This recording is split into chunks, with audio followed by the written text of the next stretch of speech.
hours and weeks on that. So let's give him another round of applause.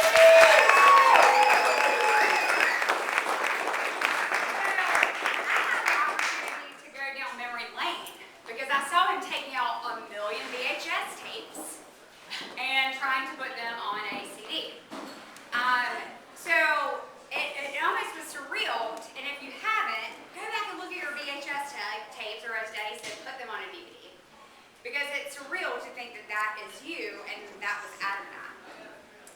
But one thing that stood out was that obviously I had the mic in my hand a lot. And Adam, being the sweet little brother that he was, he would just follow me around. Like, Adam, you're going to do this. And he would. So he was not allowed a lot of talk time because he really, frankly, couldn't get much in, obviously. But I guess some things never change, as they are now. So he went through many phases growing up. Following his big sister around and letting me do the talking for the both of us was the first. I tried to make him my baby doll really, really early on, but then it ended up that we both ended up washing baby dolls in the toilet together. So that was awesome. And then one Christmas, which was a picture that you saw here, it had a stove. Santa Claus brought me a stove and a dishwasher. So Adam and I decided that we would make the window in my room the drive-through of sorts. So obviously, I worked the drive-through, and Adam, of course, made food. And so this, in turn, led to a fascination from both of us with Bojangles. For those of you who do not know what Bojangles is, it's a fast food restaurant, and it happened to be situated right behind our neighborhood in Nightdale. The dreams go on. So, when we were about 11 or 12, I decided that Adam and I would start to go alone to Bojangles for lunch. On my command, Adam and I would gather coins from the cushions and other money that we could tip, which sometimes was Adam's allowance. We, and actually by that I mean I, would tell my parents we were going to walk around the neighborhood. I remember this being the first time that I felt protective of Adam, because we were going to do something and go somewhere where obviously we were not supposed to go. So we would walk to Bojangles, and a very small woman behind the counter, she was a small person. It's a PC way to say it, right? The woman behind the counter would take care of us. So if we were missing some change, or if we needed something else, she was always there for us, and I would give anything. Do you remember her name? I don't even know. But anyway, I wish that I could. So we did this while we were in middle school and thought we were the coolest kids on the block. So one day, Adam and I were having one of our very adult conversations, and being the budding entrepreneur he would become, suggested that we should own a Bojangles that day. So I decided that obviously he is going to be my financier, and that I would work there. Because can't you all see that? Me working at Bojangles? Fantastic. So this was a dream that we had throughout high school and college. And we continued to think about it. To the point where when we were in college, we would ransack the online Bojangles store and send each other koozies and hot seasoning and frisbees and gift certificates and t-shirts that said Bojangles on it to remind each other that we had this dream together. So when I graduated from college and after working for a few years, I kind of decided that it was time to make our dream come true because I had nowhere else to go, nothing else to do at that point. Adam was in dental school and I felt sure that he could finance her dream. And so I committed to be the best manager to Bojangles that they'd ever seen. So I went to an interview in Charlotte. Not kidding. I mean, this is how serious we were. With Adam giving me interview advice the entire way, and I told our dream to a big old woman who sat across the desk like, And I told her our dream from the very beginning and how we went there as young children. She didn't really take me very seriously. Needless to say, 2 days later, I got an email saying that I was overqualified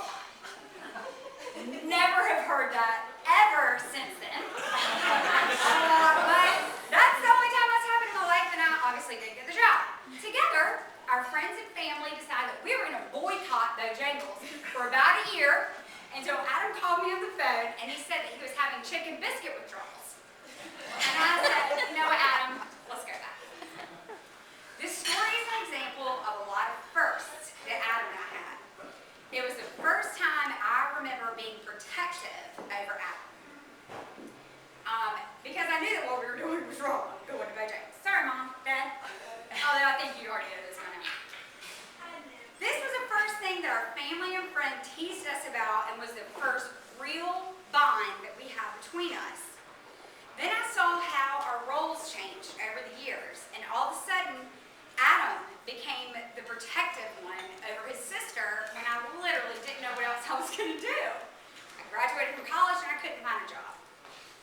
So Adam stepped up to protect his older sister by agreeing to finance this dream of ours and coach me on how we could successfully make it happen. It was also the first time that I could sense his heartbreak when I literally didn't get the job. I really could sense he was upset. I mean, our dream was crushed. You know? But I'm actually not serious. So who knew that this fast food restaurant would bring Adam and I so close and show me so many sides of the man that he has become? All of my friends have always said that the relationship between Adam and I is very rare. We are 14, 16, can't remember, months apart, and have been single pretty much all the same times in life. When I went to Salem College, a small all-girls school in Winston-Salem, mind you, Adam was thrilled, and he became a fixture on the Salem College scene, as you obviously assume. He was at every single dance as my date, or at least in the beginning of the night, and even made it to the Salem College yearbook.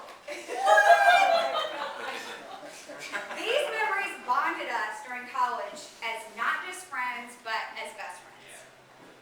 After college, Adam and I were always out together, and it was always assumed that we were boyfriend and girlfriend. So when we talked about this dilemma with our parents, Daddy's suggestion was for us to get t-shirts that said, "This is my brother, this is my sister," for us to kind of get that over with. He dated some here and there, but was determined to begin his life as a successful dentist, and through that showed me the meaning of determination. I learned from and was in awe of his determination while he was in dental school, and again, he successfully opened 2 dental practices. Our parents' neighbors, Jim and Molly, sent Adam and I an email that a family friend was moving to Raleigh.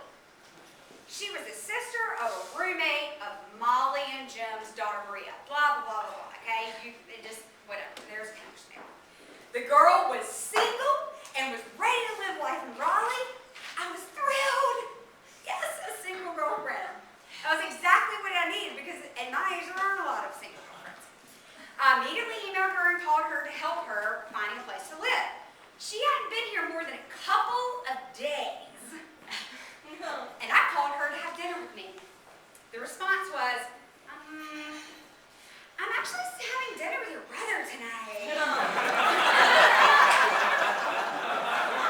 I was so mad. I called Adam and I'm like, "Can you not just let me have this one girl? She's single, just let me have this one girl."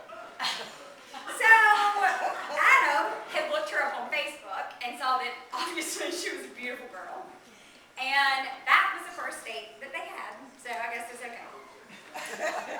That one date turned into several, which turned into months. Well, what happened to that poor single girl with a brother that has stolen the possible one single friend that I could have? Well, I ended up hanging out with them all the time, fell in love with Amy, and not only got someone who quickly became a best friend, but now will be a sister.